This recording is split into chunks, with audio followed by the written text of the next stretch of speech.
News 7 Tamil நேயர்களுக்கு வணக்கம். லாப்சர் clinic வழங்கும் நலமை சுழுக நிகழ்ச்சிக்கு நேயர்களாகிய உங்களை வரவேற்பது நான் யுவராணி. புதுவித நோய்கள் முளைச்சி வர வர மெடிக்கல் ஃபீல்டில் அதை குணப்படுத்துறதுக்கு பலவிதமான technologies and advanced treatment options வந்துட்டே தான் இருக்கு. அந்த வரிசையில் இன்னைக்கு நம்ம லேசர் அண்ட் லாப்ரோஸ்கோபிக் ட்ரீட்மெண்ட் பற்றி தான் விரிவாக பேச போகிறோம். ஓப்பன் சர்ஜரி அப்படின்ற காலம் மாறி இப்போ எல்லாருமே லேசர் அண்ட் லாப்ரோஸ்கோபிக் ட்ரீட்மெண்ட்டை நோக்கி போயிட்டு இருக்கோம். இதை பற்றி டீட்டெயிலாக தெரிஞ்சுக்கிறதுக்காக தான் இன்னைக்கு நம்மளோட நிகழ்ச்சி. இந்த லேசர் அண்ட் லாப்ரோஸ்கோபிக் ட்ரீட்மெண்ட்டில் என்னென்ன அட்வான்டேஜஸ் இருக்குது, எந்தெந்த டிசீஸ்க்கெல்லாம் இதை நம்ம யூஸ் பண்ணலாம் அப்படின்றத பற்றி தான் இன்னைக்கு விரிவாக அலச போகிறோம். ஸோ இதை பற்றி டிஸ்கஸ் பண்ணுறதுக்காக நம்ம கூட consultant advanced laparoscopic laser and robotic surgeon doctor Kamalakannan Chockalingam நம்ம கூட இணைஞ்சிருக்காங்க. நம்ம இதை பற்றி டீட்டெயிலாக பேசலாம். பட் பார்த்துட்டு இருக்க நேயர்களாகிய உங்களுக்குமே இது தொடர்பாக பலவிதமான சந்தேகங்கள் இருக்கும். உங்களுக்கு அதை கேட்டு தெரிஞ்சுக்கணும் அப்படின்னா திரையில் உங்களுக்காகவே ஒரு நம்பர் கொடுத்துருக்கோம். அந்த நம்பருக்கு நீங்கள் கால் பண்ணி டாக்டர் இங்கே தான் இருக்காங்க, டைரெக்டாகவே உங்களோட டவுட்ஸை நீங்கள் டாக்டர் கிட்ட கேட்டு தெரிஞ்சுக்கலாம். டாக்டரை வெல்கம் பண்ணிடலாம். வணக்கம் டாக்டர். நியூஸ் 7 நேயர்களுக்கு என் மனமார்ந்த வணக்கம். Okay doctor, first of all congratulations to you doctor. இப்போது நம்ம நியூஸ் 7 முன்னெடுத்து நடத்தின நலம் அவார்ட்ஸ் 2025ல் நீங்கள் best laser and laparoscopic surgeon அப்படிங்கிற அவார்டு வாங்கியிருக்கீங்க. அதுக்கு வாழ்த்துக்கள் sir. It was my pleasure. Okay doctor, இப்போ நம்ம இன்னைக்கு வந்து லேசர் அண்ட் லாப்ரோஸ்கோபிக் சர்ஜரி பற்றி தான் பேச போகிறோம். பொதுவாகவே பொதுமக்கள் மத்தியில் இந்த லேசர் லாப்ரோஸ்கோபிக் ரெண்டுத்துக்குமே வித்தியாசம் தெரியல டாக்டர். இப்போ பைல்ஸ் வந்துச்சுன்னா அதுக்கு போய் லாப்ரோஸ்கோபி பண்ணலாமா, இல்லை வேறு ஏதாவது டிசீஸ் இருக்கும் அதுக்கு லேசர் பண்ணலாமா அப்படின்ற டவுட்ஸ் அவங்களுக்கு நிறைய இருக்கும். ஃபர்ஸ்ட் இந்த லேசர் லாப்ரோஸ்கோபி ரெண்டுத்துக்குமான டிஃபரன்ஸ் என்ன, எந்தெந்த டிசீஸ்க்கு வந்து லேசர் பண்ணலாம், எதுக்கெல்லாம் லாப்ரோஸ்கோபி பண்ணலாம் அப்படின்றத பற்றி டீட்டெயிலாக சொல்லுங்கள் டாக்டர். லாப்ரோஸ்கோப்பின்னு வரும்போது அதாவது ஒரு க்ளோஸ்டு கேவிட்டி, அப்டமன் வயிறுங்கிறது ஒரு க்ளோஸ்ட் கேவிட்டி. அதுக்குள்ளே நம்ம வந்து இருக்கிற பிரச்சனையை சின்ன துளைகள் மூலயமா போய் பார்த்து அதுக்கான தீர்வை கண்டுபிடிச்சி அதை சரி பண்ணுறது தான் நம்ம லாப்ரோஸ்கோப்பி. அது வந்து நம்ம ஒரு கேமரா மூலயமா ஒரு மானிட்டர் வச்சு அந்த வயிறு பகுதியை காற்று மூலயமா உப்புசப்படுத்தி அண்ட் மினிமல் இன்னும் சில துளைகள் மூலயமா இன்ஸ்ட்ருமெண்ட்ஸ் மூலயமா நம்ம வந்து அந்த ஆர்கனை அந்த பிரச்சனையை நம்ம சரி பண்ணுறோம். லேசர் வந்து ஒரு அதிர்வு ஒரு லைட் பீம், அதை வச்சு சூப்பர்ஃபிஷியல், அதாவது இப்போ ஆசன வாயில் வரக்கூடிய பைல்ஸோ இல்லை பௌத்திரக்கட்டி, அதாவது ஃபிஸ்டுலான்னு சொல்லுவாங்க, அண்ட் ஃபிஷர், இந்த மாதிரி நோய்களை மட்டும்தான் குணப்படுத்த முடியும்.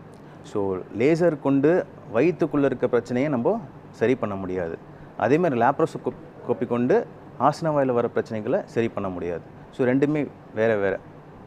ஓகே டாக்டர், இப்போ இந்த லாப்ரோஸ்கோப்பி அந்த ட்ரீட்மெண்ட் எடுத்துக்கிறதுக்கு ஏதாவது எலிஜிபிள் கேட்டகரி இருக்கா டாக்டர்? இப்போ வந்து டயபெட்டிக் பேஷண்ட்ஸ் பண்ணக்கூடாது, இல்லை இந்த ஏஜ் கேட்டகரியில் இருக்கவங்க தான் இந்த ட்ரீட்மெண்ட் எடுத்துக்கணும், அப்படி ஏதாவது இருக்கா டாக்டர்? அதை பற்றி சொல்லுங்கள். அப்படி எதுவும் கிடையாது. இப்போ சுகர் இருக்குது, சுகர்னால இப்போ இந்தியா வந்து சுகரோட கேபிட்டல் சொல்கிறோம். சுகரை வந்து கண்ட்ரோல் பண்ணிவிட்டு எந்த ஆப்ரேஷன்னாலும் நம்ம லேப்ரோஸ்கோப்பி மூலமே பண்ணுறோம். லேப்ரோஸ்கோப்பிங்கிறது ஒரு செயல்முறை தான். முன்னாடி வந்து நம்ம கட் பண்ணி பெருசாக வயிற்றை கிழிச்சு நம்ம ஆப்ரேட் பண்ணுறோம். அந்த மாதிரி பண்ணும்போது பெரிய கட் அண்ட் ரத்த கசிவு இருக்கலாம், வலி ஜாஸ்தியாக இருக்கலாம், அண்ட் பேஷண்ட்ஸ்க்கு இந்த வலி பொறுத்து ஒரு பயம் இருக்கும். அப்புறம் அதுக்கப்புறம் தழும்பு ஃபார்ம் ஆகணும், அதை பற்றின ஒரு பயம் இருக்கும். அண்ட் ரொம்ப நாள் ஹாஸ்பிட்டல் ஸ்டே இருக்கணும், அதுக்கப்புறம் ரெக்கவரி அதிகமாக டைம் எடுக்கும். இந்த மாதிரிலாம் ஒரு டவுட்ஸ் இருந்துச்சு. இந்த லாப்ரோஸ்கோப்பி வந்து ஒரு அதிநவீன ஒரு சிகிச்சை முறையாக லாஸ்ட் ஒரு 20-25 இயர்ஸாக நம்ம வந்து பண்ணிகிட்ருக்கோம். அதில் நிறைய அட்வான்டேஜ் இருக்குது. அதனால் சின்ன ஹோல்ஸ் மூலயமா நம்ம கிழிச்சி பண்ண வேண்டிய சர்ஜரிஸ் எல்லாமே நம்ம மினிமல் இன்சிஷன்ஸில் பண்ணுறதுனால ஒரு faster recovery and shorter hospital stay and minimal pain, வலி ரொம்ப கம்மியாகி காலையில் ஆப்ரேட் பண்ணிட்டு ஈவினிங் வீட்டுக்கு அனுப்புகிற அளவுக்கு நம்மளை இன்றைக்கி வளர்ந்துருக்கோம் லாப்ரோஸ்கோப்பி மூலயமா. ஓகே டாக்டர், இப்போ இந்த லாப்ரோஸ்கோப்பி மூலமா என்னென்ன டிசீஸ்லாம் க்யூர் பண்ண முடியும் டாக்டர்? அதாவது வயிறு சம்மந்தப்பட்ட பிரச்சனைகள், லைக் இப்போது உணவு குடலில் ஜாயின் ஆகிற ஜங்ஷன் வீக் ஆகுது, அப்போ அங்கே ரீஃப்ளெக்ஸ் டிசீஸ்ன்னு சொல்லுவாங்க. அந்த ஆசிட் வந்து ரீஃப்ளெக்ஸ் ஆகி அந்த இடத்த வீக் ஆக்கி ஒரு ஹயாட்டாஸ் ஹெர்னியா வருது. அந்த பிரச்சனை ஆரம்பித்து குடலில் வர கேன்சர் ஆர் பித்தப்பையில் வர பித்தப்பை செயலிலிருந்து கற்கள் ஃபார்ம் ஆகுது, அதனால் இன்ஃபெக்ஷன் வருது. அந்த பித்தப்பை அகற்றுதல், அப்பெண்டிக்ஸ் இன்ஃபெக்ஷன், அந்த அப்பெண்டிக்ஸ் ரிமூவல், இந்த மாதிரி வயிற்றுக்குள்ளே ஏற்படுற அண்ட் கைனகாலஜி ப்ராப்ளம்ஸ், லைக் இப்போ கர்ப்பப்பையில் வந்து கட்டிகள், சின முட்டையில் கட்டிகள், இந்த மாதிரி நீர்க்கட்டிகள், இதெல்லாமே வந்து சின்ன சின்ன ஹோல்ஸ் மூலமாகவே நம்மளால் கம்ப்ளீட்டாக குணப்படுத்த முடியும். Okay doctor. இப்போ வந்து பேஷண்ட்ஸோட ஃபர்ஸ்ட் கன்சர்ன் என்னவா இருக்கும் அப்படின்றா, இந்த லேப்ரோஸ்கோபி வந்து பண்ணா சேஃபா இருக்குமா அப்படிங்கிறது தான் டாக்டர். ஸோ அவங்களுக்கு நீங்க என்ன பதில் சொல்ல போறீங்க? Laparoscopy under a train surgeon is completely safe. So இந்த நோயை பற்றி தான் நம்ம பயப்படணும். மற்றபடி அறுவை சிகிச்சை ஒரு நோய் உங்களுக்கு ஒரு பிரச்சனைன்னு சொல்கிறாங்க, அதுக்கு அறுவை சிகிச்சை தீர்வுனா அதுக்கு பயப்படக்கூடாது. அதை வந்து கரெக்டாக எடுத்துக்கிட்டு கண்டிப்பாக அந்த நோயிலேருந்து வெளியில் வர்றது தான் நல்ல ஒரு விஷயம். Okay doctor. இப்போ நீங்க வந்து சொன்னீங்க இதில் வந்து நிறைய அட்வான்டேஜஸ் இருக்குது அப்படின்னு சொன்னீங்க. ஸோ இந்த open surgery, laparoscopic surgery compared to open surgery என்னென்ன அட்வான்டேஜஸ்லாம் அந்த லேப்ரோஸ்கோபி பண்ணும்போது பேஷண்ட்ஸ்க்கு கிடைக்கும் டாக்டர்? கண்டிப்பாக இப்போ ஓப்பன் சர்ஜரி பண்ணால் ஹாஸ்பிட்டல் ஸ்டே இன்க்ரீஸ் ஆகுது. அந்த புண் பெருசாக தையல் போடுறோம், வயிற்றில் கிழிகள் இருக்குது, அங்கே இன்ஃபெக்ஷன் வரலாம். ஸோ ரெக்கவரி லேட் ஆகலாம். அண்ட் பேஷண்ட்ஸ்க்கு ஆப்ரேஷன் முடிஞ்சு அந்த பெரிய தழும்பு இருக்கும்போது அவங்க வயிற்றுக்கு திடீர்னு ஏன் நம்ம ஆப்ரேஷன் பண்ண பிறகு ஸ்ட்ரெயின் பண்ணக்கூடாதுன்னு சொல்கிறோம். படிக்கட்டு ஏறினா வயிறு வலி வருமா, இல்லை இரும்பக்கூடாது, முக்கக்கூடாதுன்னு எதுக்கு சொல்கிறோம் அப்படின்னா, அந்த போட்ட தையல் கிழிஞ்சு உள்ளேருந்து ஹெர்னியா வரக்கூடாது. ஸோ இந்த மாதிரி சின்ன சின்ன ஹோல்ஸ் மூலயமா நம்ம லேப்ரோஸ்கோபி சர்ஜரி பண்ணுறதுனால அந்த மாதிரி மேஜர் காம்ப்ளிகேஷன்ஸை நம்ம ப்ரிவெண்ட் பண்ண முடியும். அதாவது ஒரு ஹெர்னியா, இன்சிஷன் ஹெர்னியான்னு சொல்லுவோம், மேஜராக கட் பண்ணி ஆப்ரேட் பண்ண சைட்லேருந்து வரக்கூடிய குடல் இறக்கம், அதை நம்ம ப்ரிவெண்ட் பண்ண முடியும். Okay doctor. இப்போ இந்த லேப்ரோஸ்கோபிக் ட்ரீட்மெண்ட் பண்ணும்போது அனஸ்தீஷியா எப்படி டாக்டர் கொடுப்பீங்க, அதை பற்றி சொல்லுங்கள் டாக்டர். ஓகே, லேப்ரோஸ்கோபி பொறுத்த வரைக்கும் முழு மயக்கம் தான் நம்ம கொடுப்போம். ஸோ முழு மயக்கம்னா வந்து கம்ப்ளீட்டாக பேஷண்ட்ஸை பேரலைஸ் பண்ணிவிட்டு நம்ம பேஷண்ட்ஸ்க்கு இன்னும் கம்ப்ளீட்டாக எந்த ஒரு பெயினும் இல்லாமல். ஓகே டாக்டர், நம்ம தொடர்ந்து பேசலாம். அதுக்கு முன்னாடி ஒருத்தவங்க இணைப்பில் இருக்காங்க, அவங்ககிட்ட பேசலாம். டாக்டர் பொன்னுசாமி கோயம்புத்தூர்லேருந்து கால் பண்ணியிருக்கீங்க. உங்களோட சந்தேகம் என்ன நீங்கள் டாக்டர் கிட்ட கேட்டு தெரிஞ்சுக்கலாம். எனக்கு பித்தப்பை எடுத்துருக்குங்க மேடம். பித்தப்பை எடுத்து எனக்கு வந்து 40 நாள் ஆச்சுங்க. இப்போ ஆமாங்க சார், பித்தப்பை எடுத்ததுங்க. ஓகே, இப்போ 2 வீலர்லாம் ஓட்டலாங்களா? குழந்தைய ஸ்கூல் கூட்டிட்டு போறதுக்கு வரதுக்கெல்லாம் ஆகலாம், பண்ணலாங்களா? ஓகே பொன்னுசாமி, நீங்கள் இணைப்பிலே இருங்க, டாக்டர் உங்களோட கேள்விக்கு பதில் சொல்லுவார்.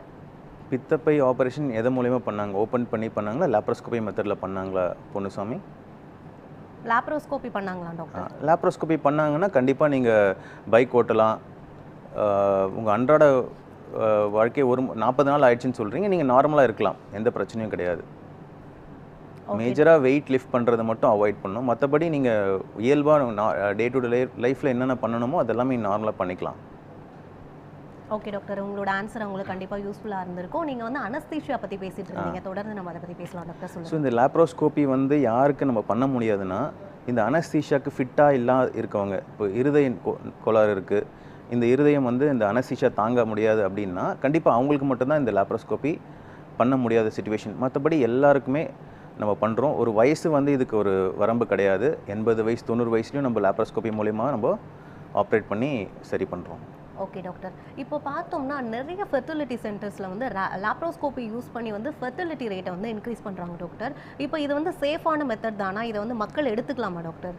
இப்போ நம்ம ஸ்கேன் பண்ணுறோம், ஸ்கேனுக்கு வந்து ஒரு தன்மை இருக்குது. அது வந்து ஒரு 90% கண்டுபிடிக்குது உள்ளே இருக்க பிரச்சனைகளை.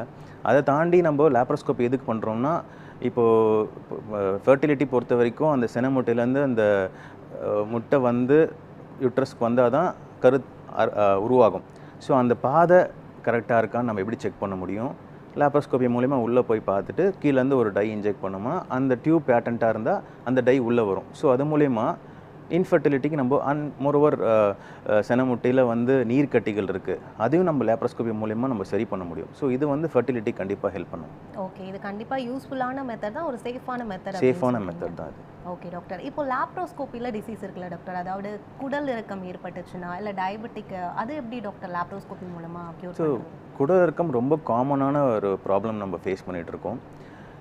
குடல் இறக்கத்துக்கு வந்து முக்கியமான ஒரு ப்ராப்ளம் ஏன் வந்துச்சுன்னா, அந்த மேல் உடம்போட குடலோட மேல் பகுதி வந்து வீக்காக இருக்கிறனால அது வழியாக வந்து குடல் இறங்குது உள்ளர. ஸோ இது வந்து ஒரு தசை வீக்னஸ்னால வர பிரச்சனை. ஸோ இது கண்டிப்பாக ஆப்ரேஷன் தான் ஒரு தீர்வாக இருக்கும். நீங்கள் வந்து வயிற்றில் வலி வருது, ஒரு வீக்கம் இருக்குது, அதுக்கு நீங்கள் டாக்டரை பார்க்குறீங்க, இது வந்து ஹர்னியா குடல் இறக்கம் சொல்கிறாங்க, அதுக்கு ஆப்ரேஷன் சொல்கிறாங்கன்னா கண்டிப்பாக தயவு செய்து அதுக்கான ஆப்ரேஷன் பண்ணிக்கோங்க. ஏன்னா குடல் வந்து மாட்டிக்கிட்டு அது வந்து திரும்ப இறங்கலை, இல்லை அந்த குடலுக்கு போகிற ரத்த ஓட்டம் பாதிச்சிச்சுன்னா குடல் அடைப்பு ஏற்படும் முதல்ல. அப்புறம் குடலுக்கு ரத்த ஓட்டம் போயிடுச்சுன்னா அந்த குடலை கட் பண்ணி தைக்கிற பெரிய ஆப்ரேஷனில் போய் முடிஞ்சிடும் அது. ஸோ அதனால் குடல் இறக்கம் வந்து ஒரு சாதாரணமாக நினைக்காம அது ஒரு மேஜர் இஷ்யூவாக எடுத்துக்கிட்டு அது அது ஈஸியாக சரி பண்ண முடியும். அதுக்கான அதிநவீன டெக்னாலஜி லாப்ரோஸ்கோபி மூலமாக பண்ணுறோம். எல்லா சர்ஜரிஸும் மேல் உடம்புல வரக்கூடிய எல்லா இன்சிஷன் ஏரியா முதற்கொண்டு எல்லா ஹர்னியாஸ்க்குமே நம்ம லாப்ரோஸ்கோபி மூலமாகவே ட்ரீட்மெண்ட் இருக்குது. ஸோ மக்கள் இன்னமும் வந்து குடல் இருக்கிறத அலட்சியமாக எடுக்காமல் அது அடைச்ச பின்னு காம்ப்ளிகேஷன் ஆகி வந்து அதுக்கு வந்து கஷ்டப்பட்டு ஆப்ரேஷன் பண்ணி ரொம்ப நாள் ஸ்டே இல்லாமல் அதை கண்டுபிடிச்ச உடனே அதுக்கான ஆப்ரேஷனோ நெக்ஸ்ட் ட்ரீட்மெண்ட் எதை எடுத்துட்டாங்கன்னா அது பெட்டராக இருக்கும்.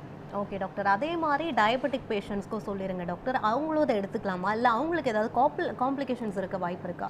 டயபெட்டிக் பேஷண்ட்ஸ் பொறுத்த வரைக்கும் எமர்ஜென்சி சர்ஜரிஸ் வருது. இப்போ குடல் அடைச்சிருச்சு, நம்ம எப்படி இருந்தாலும் ஆப்ரேட் பண்ணோம், இல்லாட்டி குடல் அழுகி அது பேஷண்ட்ஸ் வந்து ரொம்ப அந்த கிருமி ரத்தத்தில் கலந்து ஐசியூ வைக்கிற ஸ்டேஜ் வருதுன்னா கண்டிப்பாக நம்ம அதுக்கான எல்லா முயற்சியும் நம்ம எடுத்து தான் ஆகணும்.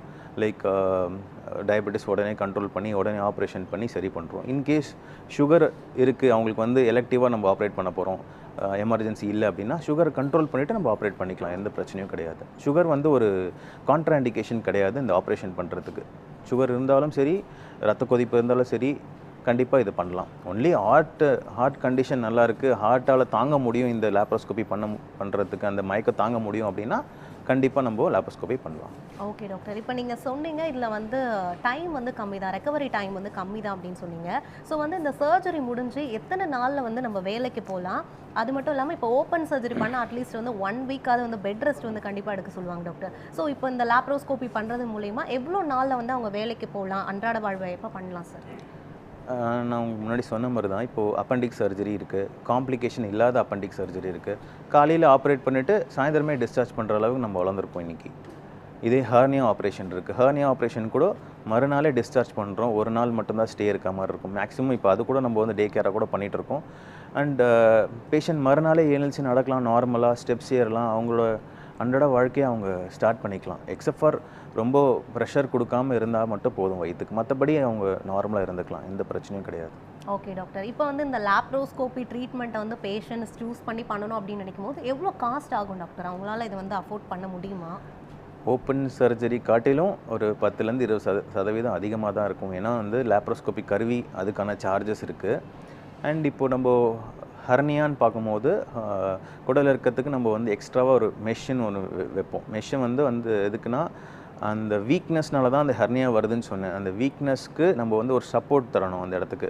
வெறும் அந்த வீக்னஸை க்ளோஸ் மட்டும் பண்ணி அந்த தையல் மட்டும் போட்டோம்னா திரும்பியும் அது பிரியறதுக்கான வாய்ப்பு இருக்குது. ஸோ அதனால் இந்த மெஷ் வைக்கிறதுனால ஒரு எக்ஸ்ட்ரா சப்போர்ட் கிடைக்கும், திரும்ப அது வழியாக குடல் இறக்கம் வராமல் நம்ம ப்ரிவெண்ட் பண்ண முடியும். ஸோ அந்த மாதிரி மெஷ் யூஸ் பண்ணும்போது கொஞ்சம் எக்ஸ்ட்ரா காஸ்ட் வரலாம். மற்றபடி ஓப்பன் சர்ஜரிக்கும் லாப்ரோஸ்கோப்பிக்கும் அந்த கருவியோட யூட்டிலைசேஷன் காஸ்ட் தான் வருமே தவிர மற்றபடி பெருசாக இருக்காது. ஓகே டாக்டர், இப்போ வந்து லேசர் அண்ட் லாப்ரோஸ்கோபிக் ட்ரீட்மெண்ட் பற்றி நம்ம நிறைய விஷயங்களை பேசிகிட்டு இருக்கோம், பொதுமக்களுக்கு நல்ல ஒரு அவேர்னஸை க்ரியேட் பண்ணிட்டு இருக்கீங்க. நம்ம தொடர்ந்து பேசலாம் டாக்டர். லாப்சர் கிளினிக் வழங்கும் நலமை சொல்க நிகழ்ச்சியில் ஒரு சிறிய இடைவேளை.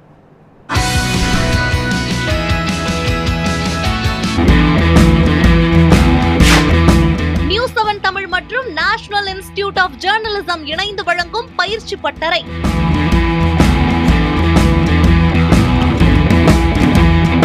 மீடியா துறையில் சாதிக்க நினைப்பவர்களுக்கான ஒரு சிறப்பு பயிற்சி.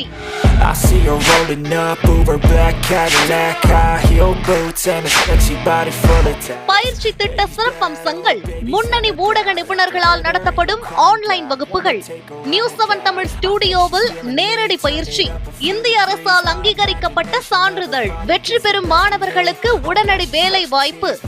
இது ஊடகத்துறையில் சாதிக்க விரும்பும் இளைஞர்களுக்கான ஒரு அரிய வாய்ப்பு. ஆர்வமுள்ளவர்கள் கீழ்காணும் விவரங்களை தொடர்பு கொள்ளவும்.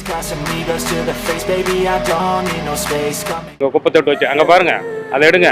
தருவாங்களா தர மாட்டாங்கன்னு ஒன்றும் தெரியல. உள்ள பாத்ரூம் போனா ஃபுல்லு சகதி தான். இது ஒரு 2 கிலோமீட்டர் சுத்திட்டு தான் போற மாதிரி வழியே இருக்கு. நாங்க கஷ்டப்பட்டு தான் இருக்கிறோம் காலத்துக்கும். இதுதான் இங்க தான் நாங்க வேலை செய்யறதுதான் இங்க தான். நேற்று நீரை ஃபுல்லா கலக்கும், கலந்துனா GDS லெவல் வந்து 5000 6000 போயிடும். எங்களுக்கு அந்த வெஸ்ட் ரூம் கட்டி கொடுத்தீங்கன்னா ரொம்ப கஷ்டமா இருக்குது. அடிச்சு பார்த்தா தண்ணி.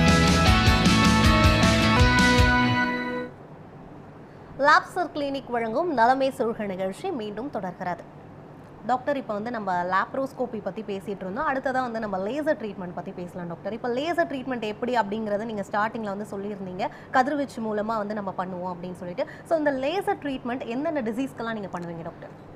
இப்போ ஆசனவாய் சம்மந்தப்பட்ட பிரச்சனைகள் லைக் மூலம், பௌத்திரம் அண்ட் ஆசனவாய் வெடிப்பு அண்ட் பைலோனண்டல் சைனஸ்னு சொல்லுவாங்க. அதாவது உட்கார இடத்துல ஒரு சீழ் கட்டி அது ஒரு ட்ராக் மாதிரி ஃபார்ம் ஆகிக்கும். இந்த மாதிரி பிரச்சனைகளுக்கு எல்லாமே வந்து லேசர் ஒரு அருமையான ஒரு சிகிச்சையாக நம்ம பார்க்குறோம். ஓகே டாக்டர், இப்போ இந்த ப்ரொசீஜர் வந்து ரொம்ப பெயின்ஃபுல்லாக இருக்குமா டாக்டர்? நம்ம மயக்கம் கொடுத்து தான் நம்ம இந்த ஆப்ரேஷன் பண்ண போகிறோம். மயக்கம் கொடுத்து பண்ணும்போது கண்டிப்பாக ப்ரொசீஜர் பெயின்ஃபுல்லாக இருக்காது. போஸ்ட் ஆப்ரேட்டிவாக பார்த்தீங்கன்னா நம்ம இந்த லேசர்ஸ் யூஸ் பண்ணுறதுனால வலி ரொம்ப கம்மியாகவும் அண்ட் ரெக்கவரி ஃபாஸ்டராகவும் இருக்கும். ஓகே டாக்டர், இப்போ வந்து பொதுவாகவே இந்த லேசர் ட்ரீட்மெண்ட்ஸ் எடுத்துகிட்ட பேஷண்ட்ஸ் கூட எனக்கு வந்து ரொம்ப வலி இருக்குது, ஒரு 10 டேஸ்க்கு அப்புறம் கூட எனக்கு வந்து வலி இருக்குது, அதுக்கான காரணம் என்ன அப்படின்னு கேட்குறாங்க. அதுக்கு என்ன சார்? அதாவது இப்போ பைல்ஸ்லேயே வந்து நிறைய ஸ்டேஜஸ் இருக்குது. ஸ்டேஜ் 1, 2, 3, 4ன்ட்டு. இப்போ பேஷண்ட்ஸ் வந்து ரொம்ப லேட்டாக நம்மக்கிட்ட ப்ரெசென்ட் பண்ணுறாங்க. அந்த நோயோட தன்மை பொறுத்து தான் வந்து ட்ரீட்மெண்ட் இருக்குது. ஸோ அந்த மாதிரி லேட்டாக ப்ரெசென்ட் பண்ணும்போது நம்ம லேசர் யூஸ் பண்ணுறோம். அந்த அந்த அந்த பிரச்சனைலேருந்து வெளியில் வரதுக்கான டைம் அது எடுத்துக்குது. ஸோ இதே அவங்க வந்து கிரேட் 2 அதிலே அந்த முன்னாடியே வந்து ப்ரெசென்ட் பண்ணுறாங்க, நமக்கு கூச்சப்படாமல் வந்து நம்மக்கிட்ட சொல்கிறாங்க இது இந்த மாதிரி இருக்குது, இதுக்கு வந்து நம்ம உங்களுக்கு பைல்ஸ் இருக்குது, அதுக்கு நம்ம லேசர் பண்ணாலே இதிலே உள்ளரே வச்சு அதை சரி பண்ண முடியும். அவங்க பண்ணிட்டாங்கன்னா ரெக்கவரி ஃபாஸ்ட்டாக இருக்கும், வலி அந்த அளவுக்கு இருக்காது. டிலே பண்ணும்போது தான் வலி ஜாஸ்தி ஆகுது. ஓகே டாக்டர், இப்போ மோஸ்ட்டாக உங்ககிட்ட வர பேஷண்ட்ஸ் வந்து எந்த ஸ்டேஜில் வந்து இந்த பைல்ஸால் வராங்க டாக்டர்? ஸோ வந்து இதை வந்து சொல்கிறதுக்கு வந்து வெளியே வந்து தயக்கப்படுவாங்க. ஸோ வந்து ரொம்ப கிரிட்டிக்கலான ஸ்டேஜில் தான் வருவாங்க அப்படின்னு நான் கேள்விப்பட்டிருக்கேன். ஸோ உங்ககிட்ட வர பேஷண்ட்ஸ் எப்படி வராங்க, இது உண்மையாகவே நடக்குதா, அதை பற்றி சொல்லுங்கள் டாக்டர். இது வந்து ஒரு மிக்ஸ்டாக தான் நான் பார்க்குறேன். என்னென்னா சின்ன ப்ராப்ளம், சின்ன கட்டி தான் இருக்கும், முதல் முறை தான் வந்திருக்கும், உடனே பயந்து வரவங்களும் இருக்காங்க. ரொம்ப மோசமாக வச்சுட்டு அதுலேருந்து ப்ளீடிங் ஆகி ரத்தம் ஏற்றிட்டு ஆப்ரேஷன் பண்ணுற அளவுக்கு மோசமாகவும் வராங்க. இது வந்து ஒரு மித்து இருக்குது, என்னென்னா பாடி ஹீட் ஆச்சுனால ப்ளீடிங் ஆகுது, அப்பப்போ வரும், அதுவாக தானாக சரியாயிடும், உள்ளேருந்து வரும் தானாக உள்ளே போயிடும், அதுக்கப்புறம் நான் கை வச்சு உள்ளே தள்ளுவேன், இந்த மாதிரி ஒரு மனநிலைமை இருக்குது. அண்ட் அது இப்போது அவங்களுக்கு கைட் பண்ணுறவங்களும் ஃபேமிலி மெம்பர்ஸோ ஃப்ரெண்ட்ஸோ இதெல்லாம் திரும்பி இப்போ ஆப்ரேஷன் பண்ணால் திரும்பி வந்துடும், இந்த மாதிரி ஒரு மித்தை க்ரியேட் பண்ணிட்டாங்க. ஸோ நான் என்ன மக்களுக்கு சொல்கிறேன்னா, இந்த மாதிரி ஒரு பிரச்சனை இருக்குது உங்கள் ஆசன வாயில், கண்டிப்பாக முதலே நீங்கள் வந்து டாக்டரை பார்த்து அது என்ன பிரச்சனைன்னு தெரிஞ்சுக்கிட்டு, அது என்ன ஸ்டேஜில் இருக்குதுன்னு தெரிஞ்சுக்கிட்டு அதுக்கான கரெக்டான வைத்தியம் எடுத்துக்கிட்டால் மேபி அது ஸ்டார்டிங் ஸ்டேஜாக இருந்தால் அது மோசமாகாமல் தவிர்க்கலாம், அது மோசமாக இருந்தால் அதுக்கு ஆப்ரேஷன் பண்ணி சரி பண்ணிக்கலாம், நோயோடு வாழ தேவையில்லை. ஓகே டாக்டர், இப்போ வந்து ஆசன வாயிலேருந்து பிளட் வந்தாலே அதை வந்து பைல்ஸ்ன்னு நிறைய பேஷண்ட்ஸ் வந்து நினச்சிக்கிறாங்க டாக்டர். ஸோ பைல்ஸ், இந்த ஃபிஷர், அப்புறம் இந்த ஃபிஸ்டுலா, இது மூணுமே என்னென்ன, மூணுத்துக்கும் இருக்க டிஃப்ரென்ஸ் என்னென்ன, அது தனித்தனி எக்ஸ்பிளைன் பண்ணிடுங்க டாக்டர். ஸோ ஆசன வாயில் வரக்கூடிய வலிகள் சம்மந்தப்பட்ட பிரச்சனையில் வந்து முதல்ல வந்து ஃபிஷர், ஆசனவாய் வெடிப்பு, மோஷன் டைட்டாக போகும்போது அந்த இடம் கிழிஞ்சு வலி வரலாம். ரெண்டாவது இன்ஃபெக்ஷன், அதாவது சீல் வச்சு அது வெடித்து அது ஒரு பௌத்திர கட்டியாக மாறுறது, இது ரெண்டும் பெயின்ஃபுல் கண்டிஷன். பெயின்லெஸ் ப்ளீடிங், ரத்தம் ஒரு வீக்கம் வந்து அதுலேருந்து ரத்தம் வருது, வலி இல்லாமல் இருந்தால் அது பைல்ஸ், ஒரு வீக்கம் மாதிரி வந்து. இதே பைல்ஸில் வர வெளியில் வந்து அந்த கட்டி வெளில வந்து மாட்டிக்கிட்டு அதில் ரத்த கட்டி ஏற்பட்டு அப்போ தான் பைல்ஸில் வலி வரும். மற்றபடி இதுதான் வந்து ஆசனாவில் வரக்கூடிய பெயின்ஃபுல் கண்டிஷன்ஸ். ஓகே டாக்டர், இப்போ வந்து பைல்ஸ்க்கு வந்து லேசர் சர்ஜரி அப்படிங்கிறது வந்து ஒரு பெர்மனன்ட் சொல்யூஷனா, இல்லை திரும்ப வந்து சர்ஜரி பண்ணணுமா டாக்டர்? ஸோ நடைமுறையில் வந்து நம்ம ஆசனவாய் சுற்றி நிறைய பைல்ஸ் ஏரியா இருக்குது. அங்கே பேஷண்ட்ஸ்க்கு எந்த பகுதியில் வந்திருக்கு அப்படின்றத நம்ம பார்த்து டயக்னோஸ் பண்ணி நம்ம சொல்லிடுவோம். ஸோ ஒரு பிரச்சனை அதை நம்ம சரி பண்ணி கொடுத்த பிறகு திரும்ப இது எதனால் வருதுன்றத பொறுத்து தான் எல்லாமே இருக்குது. நம்ம அதை கம்ப்ளீட்டாக பேஷண்ட்டுக்கு எக்ஸ்பிளைன் பண்ணி இதெல்லாம் பண்ணிங்கன்னா திரும்ப வராது அப்படின்னு சொன்னோம்னா பேஷண்ட்ஸ் அதை ஃபாலோ பண்ண ஆரம்பித்த பிறகு நான் திரும்பி அதை பார்க்குறது கிடையாது. ஓகே டாக்டர், இப்போ இந்த லேசர் சர்ஜரி வந்து இந்த பைல்ஸ் இருக்க பேஷண்ட்ஸ் எடுத்துக்கிட்டால் கூட டாக்டர் ப்ரெஸ்கிரைப் பண்ணுற டேப்லெட்ஸையும் நாங்கள் வந்து எடுத்துக்கிறோம், பட் அந்த பெயின் வந்து கண்டினியூவாக இருக்குது அப்படின்னு சொல்கிறாங்க, அதுக்கு என்ன பண்ணணும் டாக்டர்? ஸோ இது வந்து நம்ம சொல்கிற அட்வைஸ் ஒன்று தான், ஆப்ரேஷன் முடிஞ்ச பிறகு நம்ம சொல்கிற எல்லாத்தையும் கரெக்டாக ஃபாலோ பண்ணணும். அது ஃபாலோ பண்ணாலே பெயின் கொஞ்சம் இனிஷியலாக பெயின் இருக்கலாம், 1 or 2 days ஆர் மேக்ஸிமம் ஒரு 3-4 days வரைக்கும் இருக்கலாம். அதுக்கப்புறம் கிராஜுவலாக பெயின் கம்மியாக ஆரம்பிக்கும். அண்ட் இது கரெக்டாக ஃபாலோ பண்ணாங்கன்னா மோஸ்ட்லி லேசர் எடுத்தாலும் சரி, ஓப்பன் சர்ஜரி பண்ணாலும் சரி, அது கண்டிப்பாக குணமாக தான் போகுது எப்படி இருந்தாலும். ஸோ மாத்திரைகள் எடுக்கும்போது இன்னும் கூட அது ஹெல்ப் பண்ணுது நமக்கு அந்த ஹீலிங்க்கு. Okay doctor. இப்போ இந்த ஃபிஷர், இந்த ஆசன வாய் பிளவு வந்து பேஷண்ட்ஸ்க்கு வந்து திரும்ப திரும்ப வருது டாக்டர். ஸோ அதை வந்து லேசர் மூலமாக வந்து ஸோ க்யூர் பண்ணலாம். அந்த மாதிரி திரும்ப திரும்ப வரத்துக்கு என்ன காரணம் நம்ம ஃபஸ்ட்டு கண்டுபிடிக்கணும். ஸோ இப்போது பேஷண்ட்டோட வயசை பார்ப்போம், அண்ட் குடல் சம்மந்தப்பட்ட வேறு ஏதாவது பிரச்சனை இருக்கான்றதை நம்ம கண்டுபிடிக்கணும். ஸோ அதுக்கு நம்ம கொலனோஸ்கோப்பியோ இல்லை சிக்மோடோஸ்கோப்பி ஏதாவது பண்ணி வேறு ஏதாவது ப்ராப்ளம் இருக்கான்னு கண்டுபிடிச்சி அதனால் இந்த மாதிரி வருதான்ற தெரிஞ்சுக்கிட்டு அதை ட்ரீட் பண்ணால் தான் இது திரும்பி வராது. ஸோ இது வந்து ரெகுலராக நம்ம ஃபாலோ பண்ணுறோம். Okay doctor. இப்போ இந்த பைல்ஸ் வந்த பேஷண்ட்ஸ்க்கு வந்து அந்த ஓன் கேர் வந்து சரியாகணும் டாக்டர். அதை வந்து சரி பண்ணுறதுக்கு என்னென்னலாம் பண்ணலாம் அப்படின்னு கேட்பாங்க. சிலர் வந்து சிட்ஸ் பாத் வந்து சூஸ் பண்ணுவாங்க. ஸோ வந்து நம்ம தொடர்ந்து பேசலாம் டாக்டர். நேரோட்டவங்க இணைப்பில் இருக்காங்க, அவங்ககிட்ட பேசிடலாம். குமார் பெங்களூர்லேருந்து கால் பண்ணியிருக்கீங்க. உங்களோட டவுட்ஸ் என்ன நீங்கள் டாக்டர் கிட்ட கேட்டு தெரிஞ்சுக்கலாம். டாக்டர் வணக்கம். வணக்கம் டாக்டர், இந்த ஆசன வாய்க்கிட்ட அரிப்பு இருக்கு, அது எதா அந்த பிரச்சனை? அது பைல்ஸோட ஸ்டார்டிங் ஸ்டேஜா? அது ஒரு டவுட், ஒரு கிளியர் சார். ஓகே, அதாவது அரிப்பு வந்து பார்த்தீங்கன்னா பைல்ஸோட ஒரு அறிகுறியாக கூட இருக்கலாம். ஆர் நீங்கள் மோஷன் டைட்டாக போகிறீங்க, அந்த இடத்த உராசுது, ஒரு சின்ன ஒரு ஃபிஷரோ ஏதோ இருந்தாலும் உங்களுக்கு அரிப்பு வரலாம். ஸோ நீங்கள் வந்து உங்கள் டாக்டரை பார்த்து அது பைல்ஸாக இருந்தால் அதுக்கான மெடிசன்ஸ், அது ஸ்டார்டிங் ஸ்டேஜாக இருந்தால் மெடிசன்ஸ் மட்டும் போதும், அந்த அரிப்புக்கு ஆயின்மெண்ட்ஸ் இருந்து போதும். இன்கேஸ் அது மோசமான செகண்ட் ஸ்டேஜ், தேர்ட் ஸ்டேஜ் அந்த மாதிரி இருக்குன்னா நீங்கள் அதுக்கான வைத்தியம் நீங்கள் பார்த்து தான் எடுத்துக்க முடியும்.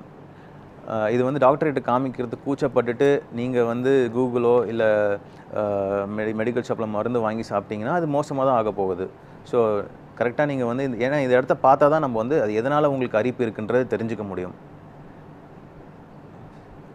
ஓகே டாக்டர், நல்ல ஒரு விளக்கத்தை கொடுத்தீங்க. நம்ம வந்து பேசிகிட்டு இருந்தோம் அந்த ஃபிஷர் ஆசன வாய்ப்பில் வந்து பேஷண்ட்ஸ்க்கு வந்து அடிக்கடி வந்துட்டே இருக்குது திரும்ப திரும்ப. ஸோ அதை க்யூர் பண்ணுறதுக்கு லேசர் மூலமாக முடியுமா அப்படின்னு கேட்டிருந்தேன், அதுக்கு பதில் சொல்லுங்கள். ஆமாம், கண்டிப்பாக முடியும். ஸோ இப்போ ஃபிஷர் வந்து ஒரு தடவை பிளவு ஏற்பட்டு இப்போ வாய்க்கிட்ட புண்ணு வருது, வாய் திறக்க முடியாது, கண்டிப்பாக வாய் வலிக்கும். அதே போல் தான் திறக்கும் போது சிவியர் பெயின் இருக்கும். அதே மாதிரி ஆசன வாய்க்கிட்ட ஒரு வெடிப்பு இருக்குது, ஒரு புண்ணு இருக்குது, அந்த ஆசன வாய் திறக்கிறதுக்கு முடியாது, வலி வருது. ஸோ அது ரிப்பீட்டடாக திரும்பி திரும்பி அந்த ஃபிஷர் வரும்போது ஆசனவாய் சுருக்கம் ஏற்படும். அந்த மாதிரி சுருக்கம் ஏற்படும் போது தான் நம்ம அந்த ஆப்ரேஷன் சொல்லுவோம், லேசர் சர்ஜரி. கண்டிப்பாக ஒரு 100% பெனிஃபிட் இருக்குது அந்த சர்ஜரி பண்ண பிறகு அவங்களுக்கு. ஓகே டாக்டர், இப்போ வந்து பொதுவாகவே வந்து இந்த பைல்ஸ், ஃபிஷர், ஃபிஸ்டுலா இந்த மாதிரி வந்து பேஷண்ட்ஸ் வந்து பாதிக்கப்பட்டிருக்கும் போது லேசர் ட்ரீட்மெண்ட் எடுத்துக்கிறதுக்கு பயந்துட்டு அவங்க என்ன பண்ணுவாங்கன்னா வந்து கூகுளில் வந்து சர்ச் பண்ணுவாங்க, இல்லை வந்து பக்கத்து வீட்டில் யாராவது ஏதாவது சொல்லுவாங்க, அந்த ட்ரீட்மெண்ட் எடுத்துப்பாங்க, வீட்டு வைத்தியம் ஏதாவது பண்ணுறதுக்கு வந்து பிளான் பண்ணுவாங்க சார். ஸோ வந்து எவ்வளோ சீக்கிரமாக அவங்க வந்து டாக்டரை போய் பார்க்கணும், எந்த அளவுக்கு சேஃபான மெத்தடை வந்து அவங்க வந்து ஃபாலோ பண்ணணும் சார்? இது சேஃபாக அந்த கூகுள் பார்த்து அவங்க பண்ணுறது அதெல்லாம் எப்படி? இப்போது நீங்கள் கூகுள் போயிட்டு பிரச்சனை இப்போ ஃபிஸ்டுலான்னு பௌத்திரம் டைப் பண்ணுறீங்கன்னா அது அதை பற்றின கம்ப்ளீட் டீட்டெயில் கொடுப்பான்.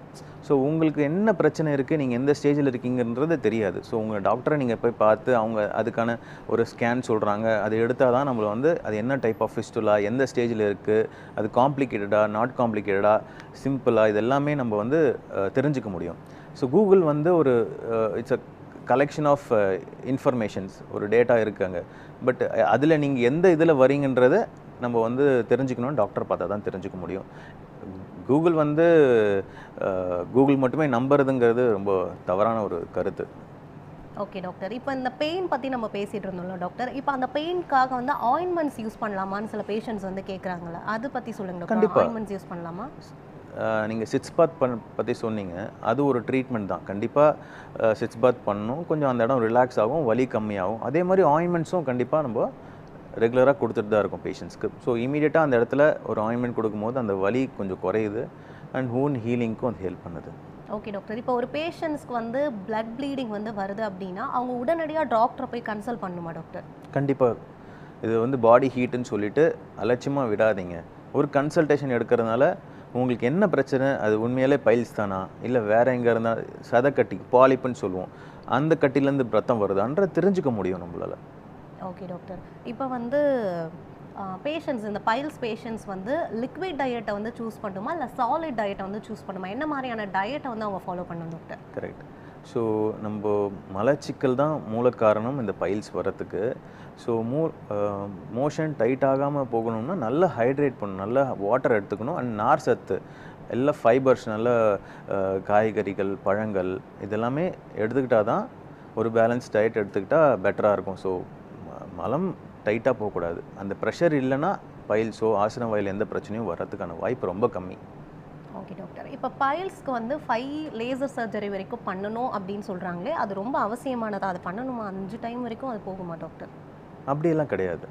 இப்போது நான் ஒரு பேஷண்ட்க்கு ஆப்ரேஷன் பண்ணுறேன், அவருக்கு 2-3 இடத்துல பைல்ஸ் இருக்குது. நெக்ஸ்ட் டைம் இன்னொரு பைல்ஸ் பண்ணுறதுக்கு நான் விட்டுட்டு வர மாட்டேன். அந்த சிட்டிங்லேயே வந்து என்னென்ன பிரச்சனை இருக்கோ அது எல்லாமே சரி பண்ணிவிட்டு அவருக்கு இது ஏன் வந்ததுன்ற ஒரு விளக்கத்தை கிளியராக கொடுத்துட்டு திரும்ப வராமல் பார்த்துக்கிறது அவர் கையில் இருக்குன்னு சொல்லிட்டு வந்துடுவேன். அவ்வளோதான். ஸோ பைல்ஸ் வரத்துக்கு ஒரே காரணம் நான் சொன்ன மாதிரி ஸ்ட்ரெயின் பண்ணுறது. அது இல்லாமல் இருந்தால் திரும்பி ஃப்யூச்சரில் வர போகிறதில்லை. எந்த ஒரு ப்ராப்ளத்துக்குமே ஒரு மூல காரணம் இருக்குது. அந்த ரூட் காஸ், அந்த காசை பற்றின விழிப்புணர்வு பேஷண்ட்டுக்கு நம்ம கொடுக்கணும். அந்த கடமை எனக்கு இருக்குது. ஸோ அதை கொடுக்கும்போது அவங்க நான் பார்த்த கடந்த வருஷங்களில் திரும்ப வரத்துக்கான வாய்ப்பு ரொம்ப கம்மியாக தான் இருக்குது. ஓகே டாக்டர், இப்போது உங்களோட கிளினிக்கில் இந்த லேப்ரோஸ்கோபி, இந்த லேசர் சர்ஜரிலாம் பண்ணுறதுக்கு என்னென்ன ஃபெசிலிட்டிஸ்லாம் இருக்குது டாக்டர்? அதை பற்றி சொல்லுங்கள். சரி, நம்மக்கிட்ட ஓன் லேசர்ஸ் இருக்குது. ஸோ அது மூலிமா நம்மளுக்கு ஆசனவில் வரக்கூடிய எல்லா பிரச்சனையும் நம்ம சரி பண்ணி கொடுத்துட்ருக்கோம். அண்ட் நம்ம ட்ரெயின் லேப்ரோஸ்கோபிக் சர்ஜன். ஸோ அது மூலிமா எங்கிட்ட வர பித்தப்பை கற்கள் உள்ள பேஷண்ட்ஸ், அவர் ஹர்னியா சம்மந்தப்பட்ட பிரச்சனைகள், குடல் சம்மந்தப்பட்ட பிரச்சனைகள் எல்லாத்துக்குமே நம்ம லேப்ரோஸ்கோபி சர்ஜரியும் பண்ணிகிட்ருக்கோம். இதுதான். ஓகே டாக்டர், இவ்வளோ நேரமாக நிகழ்ச்சியில் கலந்து கொண்டு இந்த லேசர் அப்புறம் லேப்ரோஸ்கோபிக் ட்ரீட்மெண்ட்னால என்னென்ன அட்வான்டேஜஸ்லாம் இருக்குது, எந்தெந்த டிசீஸ்க்கெலாம் வந்து இதை யூஸ் பண்ணலாம், பேஷண்ட்ஸ் வந்து எதெல்லாம் ஃபாலோ பண்ணணும், எதெல்லாம் ஃபாலோ பண்ணக்கூடாது அப்படின்னு நிறைய விஷயங்களை பகிர்ந்துக்கிட்டீங்க. நிகழ்ச்சியில் பங்கெடுத்து கொண்டதுக்கு ரொம்ப ரொம்ப நன்றி doctor. Thank you for giving this opportunity. And மக்களுக்கு இது வந்து ஒரு விழிப்புணர்வு கொடுக்கணும் தான் என்னோட நோக்கமே. நோயை கண்டு பயப்பட வேண்டாம். நோய் இருக்குது, ஏதோ ஒரு ப்ராப்ளம் இருக்குன்னா கண்டிப்பாக அது என்னன்னு தெரிஞ்சுக்கிட்டு நோய் இல்லாமல் வாழ்கிறதுக்கு என்ன வழியோ அதை நம்ம பார்த்துக்கணும். ஏதோ வர வச்சுக்கிட்டோம், நம்ம மனிதனாக பிறந்த யாருக்கும் நோய் இல்லாமல் இருக்க முடியாது. அதாவது காலப்போக்கில் இப்போ இருக்க லைஃப் ஸ்டைல் சேஞ்சஸில் ஸோ ஆரோக்கியமாக இருக்கிறதுக்கு என்ன வழியோ அதை பார்த்தோம் அப்படின்னா அதுக்கான முயற்சிகள் எடுத்தால் நம்ம இந்த நோயை கண்டு மட்டும் பயப்படக்கூடாது. அதாவது நம்ம ஆப்ரேஷன் கண்டு பயப்படக்கூடாது, நோயை கண்டு தான் பயப்படணும். ஸோ எளிதாக இப்போ எல்லா கன்சல்டேஷன்ஸ் கிடைக்குது, ஸ்பெஷலிஸ்ட் இருக்காங்க. ஒரு கன்சல்டேஷன் எடுத்துகிட்டால் கண்டிப்பாக எல்லா பிரச்சனையும் அது ஆரம்ப ஸ்டேஜிலே வந்து காமிச்சாங்கன்னா ஈஸியாக குணப்படுத்த முடியும். மேபி அறுவை சிகிச்சை இல்லாமல் கூட நம்ம அதை சரி பண்ண முடியும். ஓகே டாக்டர், ரொம்ப ரொம்ப நன்றி டாக்டர். தேங்க்யூ. நேர்களே, இன்னைக்கு நம்மளோட நிகழ்ச்சியில் இப்போ முன்னாடியெல்லாம் வந்து அதிகமாக current operation, open surgery, Siddha, ஆயுர்வேதான் இருந்த காலகட்டம் மாதிரி அதிநவீனமாக லேசர் அண்ட் லேப்ரோஸ்கோபிக் ட்ரீட்மெண்ட் மூலயமா கூட பேஷண்ட்ஸை வந்து எளிமையாக குணப்படுத்த முடியும் அப்படிங்கிற விஷயங்களை தான் தெரிஞ்சுக்கிட்டோம். மீண்டும் மற்றொரு நலமே சொல்க நிகழ்ச்சியில் சந்திக்கலாம். நன்றி, வணக்கம்.